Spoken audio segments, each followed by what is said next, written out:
Hello everyone, my name is Ivaylo Pashov. Today we will talk about modern event-driven systems and see how we can apply them in practice. So we'll first start with the main concepts of event-driven systems and why we need them. You know, modern system requirements are changing constantly, and modern software becomes highly integrated across enterprises, and business needs to support innovation in order to be competitive and even survive. So nowadays we have requirements for systems to be highly available, being real-time. They need to scale globally across multiple countries, across millions of users. So event-driven systems is a way to achieve all these kind of requirements, which we'll discuss a bit later in our talk today. Especially event-driven systems are used in cases whereby we need to apply analytics and machine learning in integrating mobile and IoT, of course monitoring, real-time and fraud detection. When we have like some interactive web and embedded devices, unfortunately these are out of scope of today's talk. So when we talk about event-driven, we'll mostly discuss integration that is happening between different components inside a distributed system.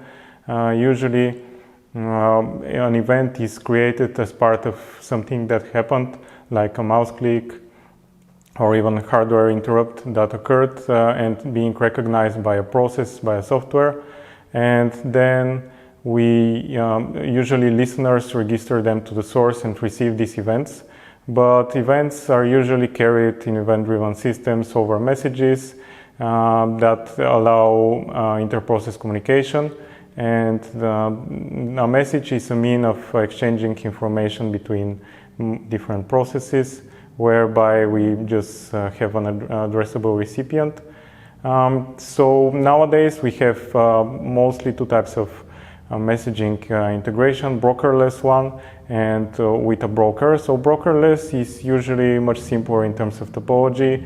We just have a producer and consumer, and then they can integrate with TCP, UDP or shared memory. And of course we can have multiple consumers in some cases whereby UDP multicast is allowed, or we can integrate them as well with shared memory. Such kind of libraries are, for examples, are ZeroMQ or Aaron, and this kind of brokerless messaging tends to be very low latency oriented, and because of lack of mediators and because of low level optimizations. However, more often they are not very suitable for the cloud, just because they have very specific deployment requirements. For example, UDP multicast might not be allowed in public clouds. Nowadays we also have other integration protocols like RSocket or Socket.io. They're especially intended for peer-to-peer communication. And the good part here is scalability is improved because we are just transferring this kind of concern to networking level. But with message brokers we can achieve much more, and they can solve a wider variety of problems. In our case, we just have a broker that decouples producers from consumers, serving as a mediator, and a broker can do lots of stuff, like for example publish subscribe. It can just broadcast single message to multiple consumers, so each of them can receive the same copy. We can of course utilize queuing, whereby competitive consumers are load balanced by the broker. They just get their own parts of the messages inside a queue channel. And even routing, whereby the producer is not aware of where the messages would be sent, and this is something that the broker is interested in, so it can route messages to different consumers based on some message headers. Example of message brokers are nowadays the most popular ones are RabbitMQ, ActiveMQ, for example, NUTS. Of course, on the cloud we have also message brokers like AWS SQS, and a part of what we already listed here. They provide, for example, some features like message validation, aggregation, and transformation. Exclusive consumers are used for failover, and they also differ in delivery and ordering guarantees, which we'll come back to later. From then on, at later point, there's another concept that evolved, the distributed locks. The idea here is very simple. We can just model a lock being append only by producers that write new events to it. And then we can have consumers that are actually preserving their own offset from whereby they want to read from the lock. And whenever there's a new event available, the consumers would receive it. It turns out to be a very simple concept, yet very powerful, because it offers much greater scalability and throughput, both for producers and consumers. Unfortunately, this is not very low latency, but it can serve a wide variety of problems. And because data can be read multiple times, we can keep historical data there. And this is very powerful in modern, highly integrated software. Usually these distributed locks offer very high availability and reliability, as we'll see later. This, for example, Kafka or Pulsar on the cloud, Google Cloud pops up, or Amazon Kinesis are specific examples for this kind of distributed locks that can serve as a message broker use case scenario. And on top of this kind of distributed locks, nowadays we have stream processing platforms and frameworks. The idea here is very simple. We can create a platform that can be coded in very high level. It can consume streams in real time and produce other streams again in real time. This way we can code in very high level how we can process data. And lots of big data solutions nowadays are used to build such kind of solutions using stream processing framework. For example, such kind of transformations that can be applied would be stateless one, like map filtering of events. But of course, we can apply much complex transformations that are stateful, like joining multiple streams into single one, or windowing, whereby emitted events are just aggregated for a specific window in time and then broadcasted to the new stream. There is also a wide variety of stream processing platforms nowadays. They vary between their deployment options, how they are declared, like how the processing is being configured or declared via code with APIs or some kind of configurations. We can also adjust micro batching or event by event processing, respectively, for high throughput or low latency. They even provide SQL like definitions and can integrate with database sources files. Of course, they also differ in guaranteed delivery, which we'll come to later. So before we actually explain concepts like guaranteed delivery, we should first be aware of how consistency plays a major role in modern systems, modern distributed systems, and especially in event-driven systems. For example, first of all, we should just imagine the case how we integrate systems with event-driven style. We have consumers and producers, but the flow of data is inverted. So the consumer would just receive new data whenever it's available from producer instead of asking for it. This is huge change in the way we create software, because now the data flows through the components, but it needs to be cached in order to retrieve at later point. For example, if we have client integration, which uses some kind of RPC, we need to cache the data somewhere, either in database or in memory, in order for it to be available for reading. But it also has the benefit in terms of performance, because data is now available for reading and reads are very fast. So when we think about consistency, one of the major rows of how we imagine it nowadays is the CAP theorem. So it states that we cannot achieve availability, tolerate partitioning, network partitions, and achieve consistency in terms of all clients see the same data at the same time without sacrificing one of these trees. And in event-driven system, we usually tend to build systems that are eventually consistent, but they offer much higher availability, meaning that the function of the software could be executed even if not working on the latest information. For example, think about a client that can try to observe state in both the producer and consumer.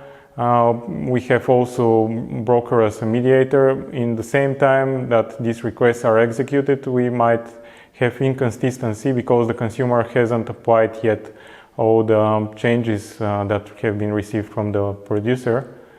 But this kind of model is very performant just because if we have, for example, a broker and it would degrade much better compared to RPC style when there's a lot of writes, just because a slow consumer would be protected by the broker from spikes in the load, and it can tolerate much better such kind of oversaturation coming from fast producers. But this is of course a trade-off in terms of consistency, because the client wouldn't get the most recent data, especially if the consumer cannot catch up with the producer. And it also plays a major role in availability, being a lot more fault tolerant. For example, the consumer doesn't need the producer to be available in order to still operate and execute its function, because anyway it's obliged to cache the data that's needed for later retrieval. And also a consumer might not even need, or the producer might not even need a broker, which we'll see later, because the broker not being available means that we can still have a producer and consumer being able to operate and catch up with data not being sent at later point. And additional, yet another complexity that we need to trade off for this great benefit is out of order processing. In such kind of event-driven systems, they're usually asynchronous, meaning that we can receive data out of order. For example, if we have a delay somewhere on the network path, it might come out that consumer receives data not in the order it expected. So most implementation need to consider this. There are solutions nowadays, and we can use inbox pattern, or we can just use versioning in order to protect consumers from such kind of anomalies. And another trade-off here is how we play with delivery guarantees. Ideally, a message produced from producer and sent to consumer can fail anywhere at any point, either in producer before it's sent, or somewhere on the line being sent in the broker, or even when processed by the consumer. So nowadays we have this kind of delivery guarantees at most once, at least once, exactly once. They usually involve state. In the very simple case, it's very fast and cheap, where we don't have a guaranteed delivery of messages, but it's not reliable. If we want to have at least once delivery guarantee, the consumer might receive a message more than once. This is usually okay. We can protect ourselves from consumer's perspective by using patterns like idempotent processing or inbox deduplication, and the producer state would just retry until the message is successfully delivered. For exactly once, we also need to have this kind of inbox pattern for sure. So one of the most applicable scenarios for event-driven is actually combining these architectural styles, event-driven and microservices. The great thing about microservices, again, this kind of inverted flow, which means that each microservice can operate its own logic. and doesn't need to query other services to maintain the logic usually. And what is more is that services can replicate the data they need from other services and execute their own workflows. Also, this is great for local development. You don't need to run huge amount of services in order to execute some kind of business workflow. You just need a broker and a single service you can focus on. And microservices is all about encapsulation, just because we can have different teams working on different microservices, so they all need to be independent. Nowadays, this is achievable using domain-driven design, but it turns out some process needs some integrations between services, and it comes out that standard messaging is still not great, but if we use stream processing with Kafka, this is great for us because we can we read historical data. For example, we can add the publisher changes before the consumer is ready to receive them, and then the consumer can read the historical data and catch up. We can decide at later point of the life of the system to add a new consumer. We can join streams and create newer ones, having a centralized data, which is usually anti-pattern in microservices, but we are okay with distributed lock just because it's not a single database, it's not leaking private models. And the way we model events is also important. Usually we have two types of events modeling techniques, either notification, which are more or less showing a business intent, or event carried state transfer, which actually is more like events describing what kind of updates have been added to our models. Then based on this, we can actually achieve a greater step in how we integrate microservices. It's called event sourcing. The idea is very simple: treat all entities with their life cycles, like a list of their life cycle changes. This way we don't need to preserve the last state only, but we can also have like audit log of what happened in the system. We can enhance this way the security. We can easily do time-based queries, so we can get the state of an entity in the past, and it's much easier also to fix issues. And we can also treat distributed log like Kafka in the same way that we treat an event store. We can use it actually for this purpose, and this way we can have materialized view otherwise over data that needs to be queried, which is the later pattern called CQRS. So it tries to solve the idea how when we use event sourcing, how we get the data in some state that could be easily queried by clients. So we don't, having the event store, we can reconstruct an entity in multiple ways, and that's brilliant because we can have, for example, Elasticsearch to query the data in a way that we can do a full text search, for example, in the browser, or we can have like Neo4j, which is a graph-oriented database, especially for social networks interactivity and so on. We can even populate caches based on events that have been published from services that own the data. So now we come back to the business workflows and the single writer principles. So here we have each microservice encapsulating its own workflow with its own models, and these models are actually replicated over other services, and based on them they can manage the data by using what has been already replicated. Usually most systems tolerate this kind of consistency. However, if we need something more complex, we need to deal with distributed transactions on application level, which is also possible with event-driven systems. But they're much more complex to implement, and they're out of scope of what we'll discuss today. And of course, we can even treat databases as a stream of events, just because each transactional database nowadays has a so-called transaction log or journal. So this is where all the changes are being written ahead before they are normalized in indexes, and usually we can subscribe to these changes and grab them. We can export them to like distributed log like Kafka, and stronger microservices can use these kind of events to reconstruct the models in a new way, whatever it would be needed to be used in the new microservices systems.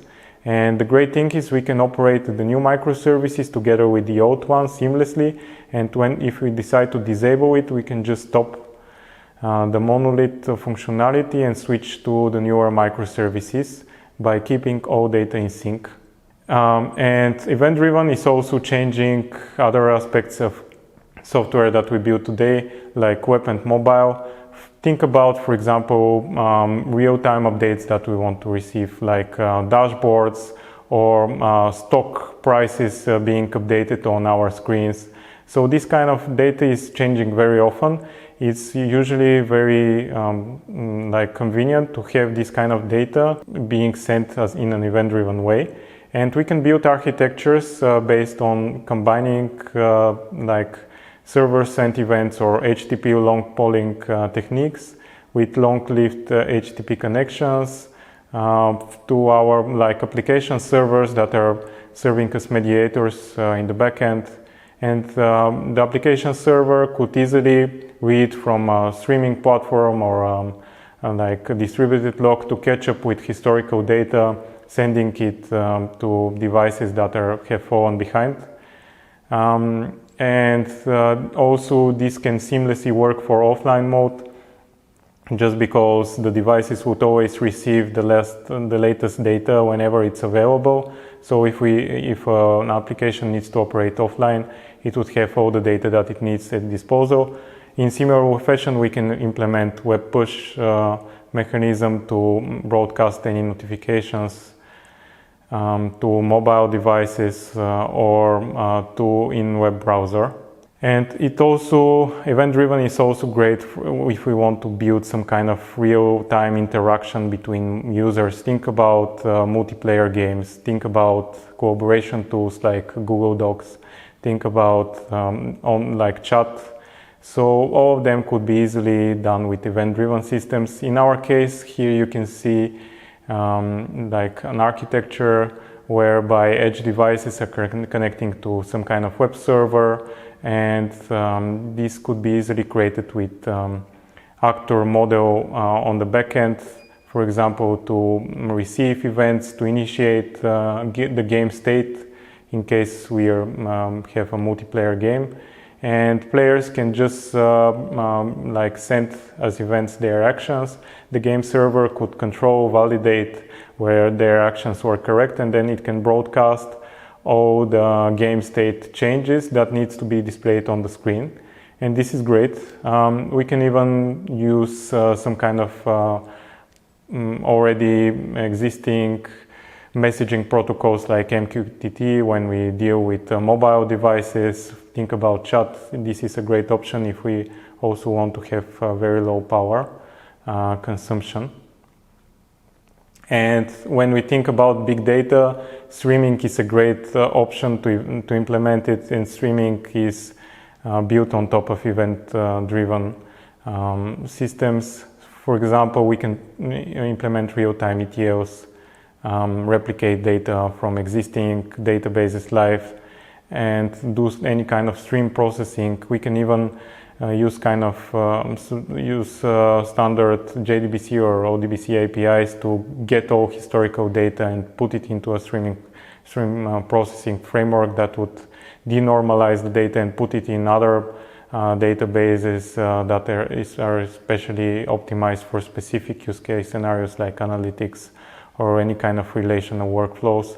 And we can even capture files, for example, that are uploaded to SFTP servers or that are uploaded in storage on the public cloud. Once we capture new files, when we receive events or we listen on the file system, we can then split the file into multiple events that could be then processed by the stream processing framework. Of course, IoT is another great example of how event-driven is used. Think about low-power devices for like smart city, smart home, like car networks, for example, that send live data, live telemetry about what's going on inside them, or send live statistics. We can use any kind of bridging technologies like MQTT or even HTTP with serverless that's event-driven oriented, and then we can use stream processing frameworks either on the cloud or on premises to build sophisticated like analytics, or we can even combine them to some kind of machine learning that would be bidirectionally update and reconfigure devices if needed. And machine learning is another great example where we can also use streaming, like in Spark. For example, here in this diagram we can have different variety of sources, and we can train models with live data, like offline training, then deploy the already trained models and use them for scoring. We can also, even some algorithms for machine learning allow online training, whereby scoring and training is happening in real time with real data that's incoming in the system. That's especially great because nowadays enterprise doesn't want to wait for batch processing happening. As you've already seen, event-driven can focus on solving huge variety of software engineering problems. So think about it twice when you are trying to create a solution. Thank you very much.